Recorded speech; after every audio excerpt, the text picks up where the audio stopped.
আসসালামু আলাইকুম। সেরা রান্নাঘর ইউটিউব চ্যানেলে আপনাদের সবাইকে স্বাগতম। আজকের রেসিপি হচ্ছে কিভাবে খুব সহজেই পাস্তা রান্না করি।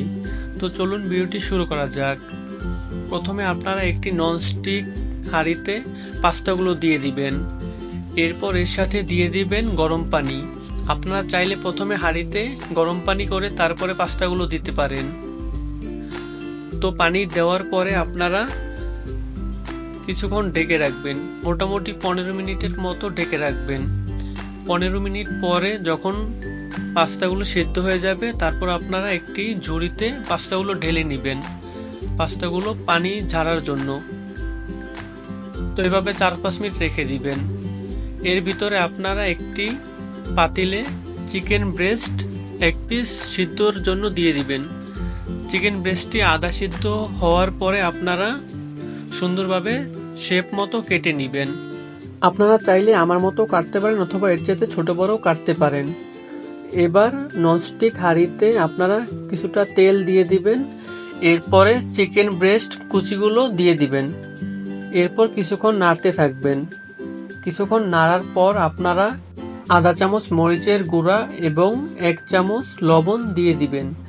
এরপর মাংসটি আপনারা ক্রমাগত নাড়তে থাকবেন যতক্ষণ না পর্যন্ত মাংসের কালার ব্রাউন না হয়ে আসে। এভাবে কিছুক্ষণ নাড়ার পর যখন ব্রাউন হয়ে আসবে কালারটি এবং পানি শুকিয়ে যাবে, তখন আপনারা কুচি করে কাটা একটি ক্যাপসিকাম দিয়ে দিবেন। এরপরে আপনারা দিয়ে দিবেন খানিকটা পানি।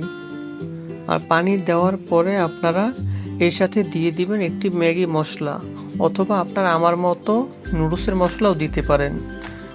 এরপর আপনারা একটু নেড়ে এর সাথে দিয়ে দিবেন পাস্তাগুলো দিয়ে নাড়ার পরে আপনারা দিয়ে দিবেন আধা কাপের মতো প্রাণ সস।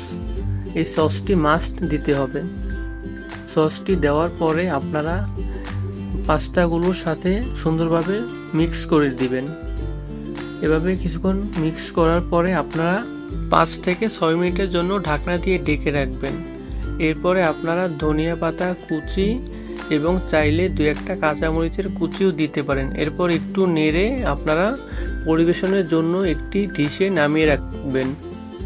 তারপর একটি চামচের সাহায্যে পাস্তাগুলো সমান করে নেবেন এবং গরম গরম থাকা অবস্থায় এর সাথে কুচি করে কাটা চিজগুলো দিয়ে দিবেন। ব্যাস হয়ে গেল আমাদের স্পেশাল চিজ পাস্তা। তো ভিডিওটি ভালো লাগলে একটি লাইক করবেন এবং একটি কমেন্ট করবেন। আর এরকম নিত্য নতুন রান্নার ভিডিও পেতে চ্যানেলটি সাবস্ক্রাইব করে রাখবেন। আল্লাহ হাফেজ।